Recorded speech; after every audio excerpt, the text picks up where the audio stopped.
मी 2002 पासून स्विमिंगला as a therapy म्हणून start केलं. त्याच्यानंतर गेम्स वगैरे खेळायला लागलो.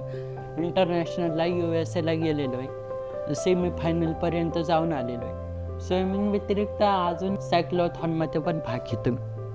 त्याच्यात पण 4 मेडल आहेत मला. माझा दिवस सकाळी 4 वाजल्यापासून चालू होतो.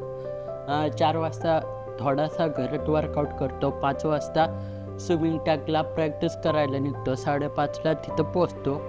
मग 7पर्यंत प्रॅक्टिस करतो. त्याच्यानंतर 8 वाजता हे गरवारे कॉलेज मेट्रो स्टेशनला माझी 8 वाजताची मेट्रो असते. मग 8:30पर्यंत मी सिव्हिल कोर्टला वगैरे पोचतो. सिव्हिल कोर्टला पोचल्यानंतर पप्पा डबा वगैरे आणून देतात. मी तिथं नाश्ता करतो. 9:30पर्यंत ऑफिसपर्यंत पोचतो.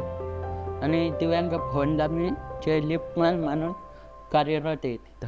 आमच्याकडे 12 दिव्यांग कर्मचारी आहेत. त्यात संकल्प ह्या तसा स्टार कर्मचारी म्हणतो आम्ही. संकल्प हा असा मुलगा आहे की त्याने वेगळ्या स्पोर्ट ॲक्टिव्हिटीमध्ये देखील चांगल्या प्रकारचे बक्षीस आणि पारितोषिकं मिळालेली आहेत. 1997ला माझी कंपनी बंद झाली. हे दोन्ही अटॅक सहन करता करता आमची पुरे वाट झाली की आता काय करायचं. नोकरी तर गेलेली आता.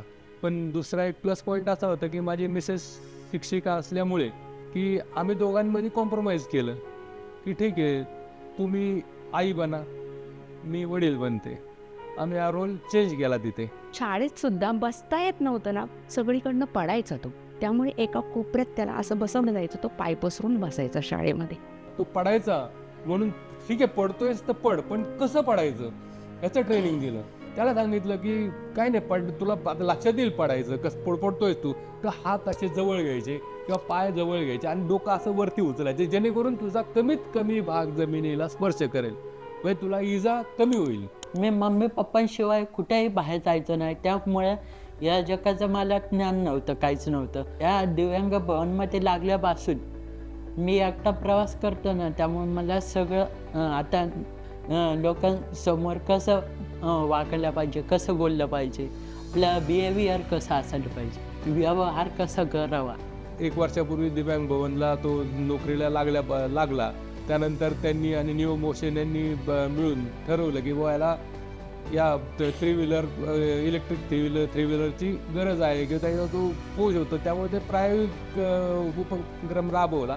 न्यू मोशन गाडी माझ्याकडे आल्यापासून घरातून मी जरा 8:40ला वगैरे निघतो आणि 9:30पर्यंत मी ऑफिसपर्यंत असतो. त्याचं पद इथे लिफ्टमन जरी असलं तरी तो कंपनीसाठी आणि एकंदरीतच दिव्यांग भवनसाठी नॅशनल लेवलचा प्लेयर आहे. आणि तो आमच्या खरं दिव्यांग भवनचा हिरो आहे. तो आमचा रोल मॉडेल आहे.